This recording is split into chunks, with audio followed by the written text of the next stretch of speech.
All right, folks. Over the weekend, of course, actually Thursday, Friday, and Saturday, Lifetime aired this docuseries on R. Kelly called Surviving R. Kelly, talking to a number of the women and also some of the men who worked with him, talking about his involvement with underage girls. It was a riveting documentary, broke rating records on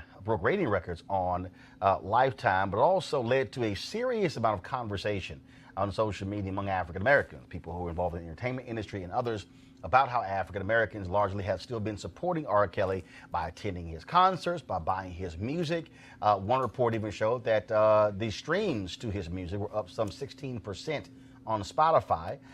No explanation in terms of exactly what that means, but that was one of the things that we've been talking about. And so there are a couple other people though who were one woman who was in the documentary who led the MuteRKelly effort, talking about the impact all across the country and how they were protesting outside of his concerts and how they were trying to get people to understand this critical issue and why it matters. So the question now is, what's next? Documentary is aired.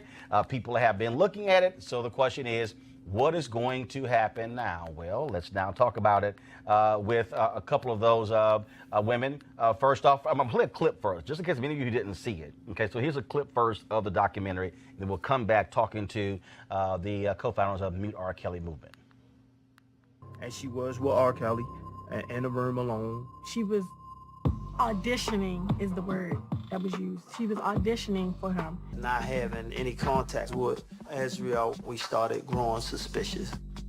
We started investigating, and once we found out her iCloud was still on her mother name, we went into it and looked at text messages, and we found some really disturbing text messages between them. They had sex in Florida that first time they met.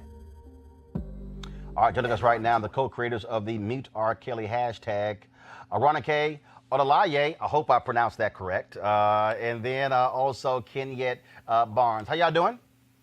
We're good. Hi, how are you? All right, glad to have you on Roland Martin Unfiltered. First and foremost, how have your social media accounts, phone lines, emails been blowing up from folks since this docuseries aired? Oh, absolutely. I mean, it's been incredible how much traction this has gotten. We expected it to be big, but this is way bigger, I think, than we expected it to be. Oh, yeah, absolutely.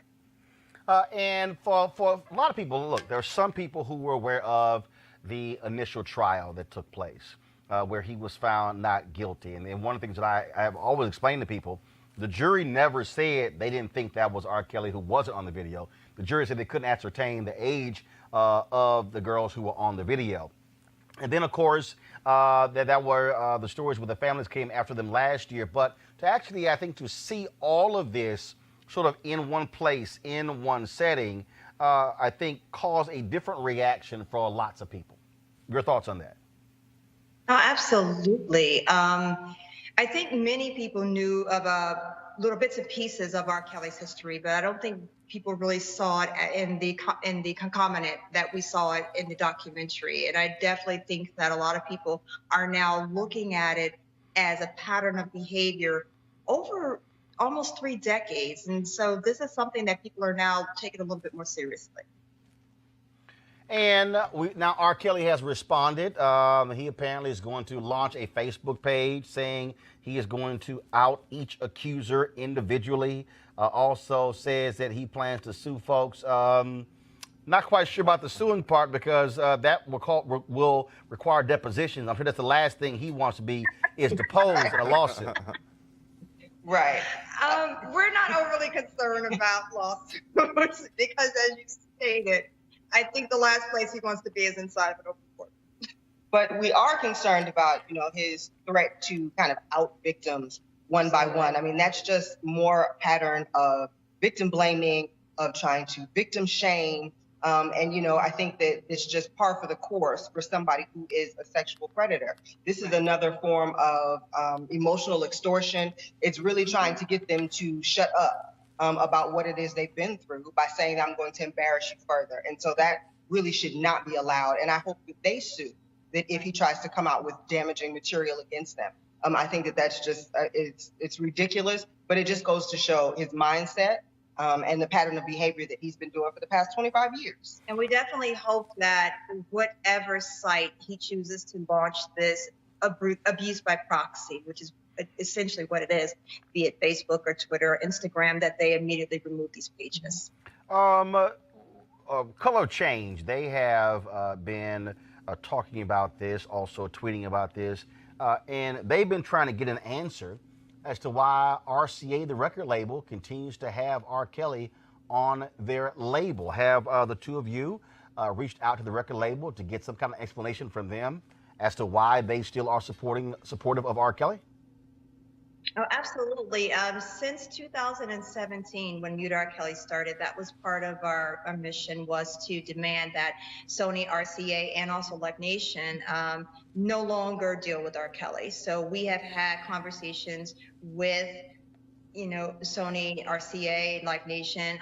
We have a petition now on Care2 that has over 75,000 signatures, and every signature hits the inboxes of those executives. So they know that we want this. And it kind of is almost to us a show of defiance on behalf of Sony and RCA, and also Live Nation, that they just won't drop him.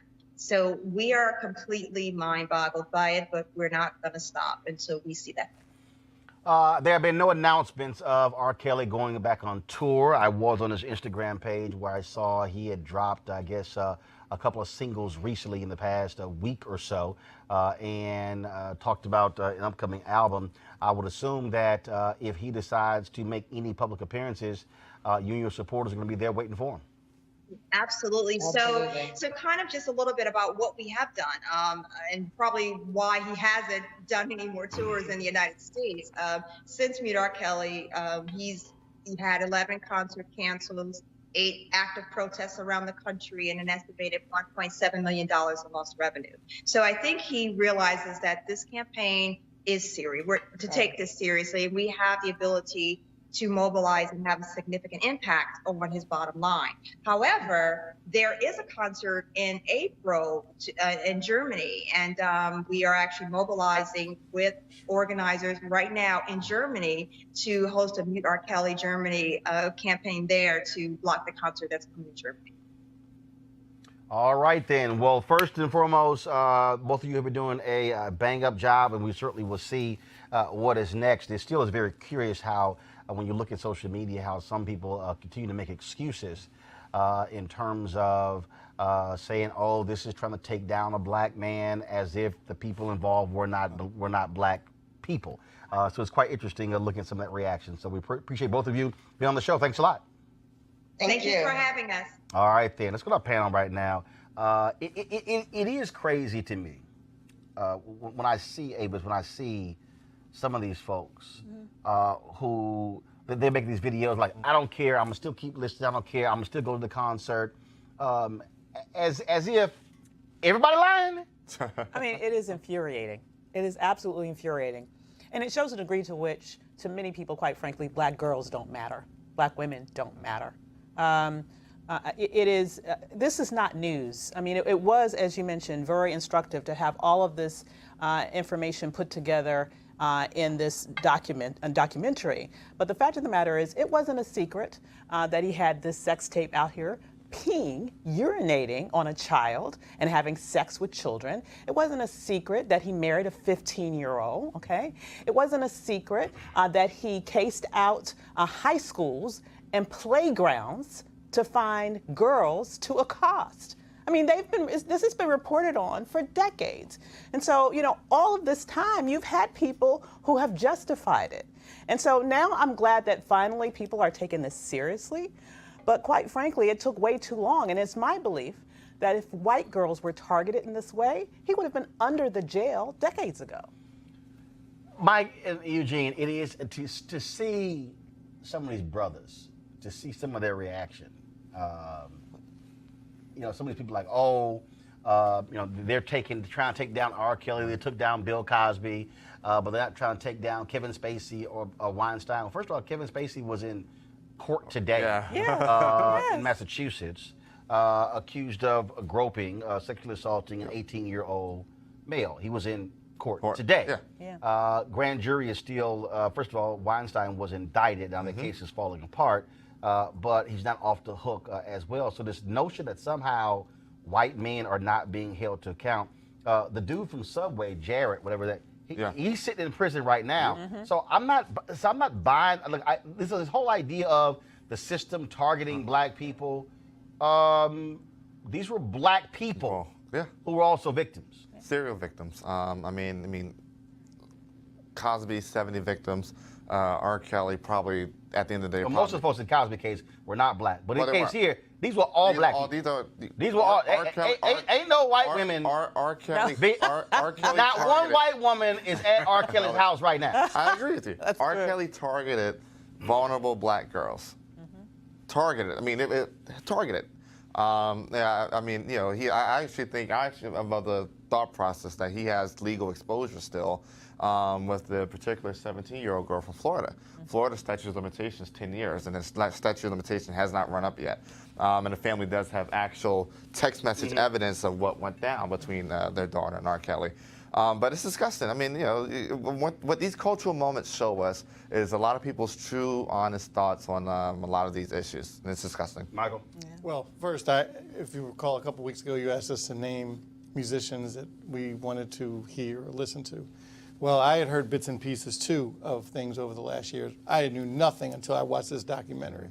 So I have evolved in my thinking, so much so he has been removed from some of my music on my phone.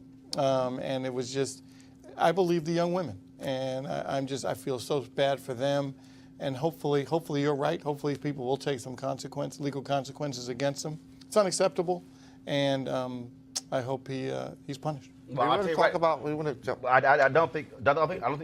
for a second that he can recover, because as both of them said, no matter what he does, no matter where he goes, they're going to be waiting on him at those concerts. They're going to be going after anything he does. And I can tell you right now, this idea that he's going to sue, no. This is sort of like when Donald Trump threatens to sue. It ain't going to happen, because the last thing he wants is to be deposed. Absolutely. The thing is this, you know, and I want to talking the Sony RCA issue real quick. His publishing is ridiculously huge. That's why they won't drop him.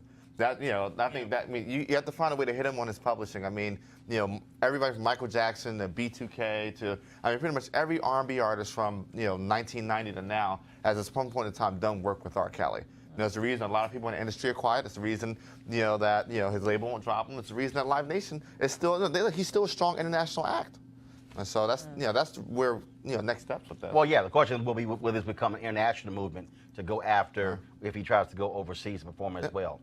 You want to support Roland Martin Unfiltered? Be sure to join our Bring the Funk fan club. Every dollar that you give to us supports our daily digital show. There's only one daily digital show out here that keeps it black and keep it real as Roland Martin Unfiltered. Support the Roland Martin Unfiltered daily digital show by going to RolandMartinUnfiltered.com. Our goal is to get 20,000 of our fans contributing $50 each for the whole year. You can make this possible.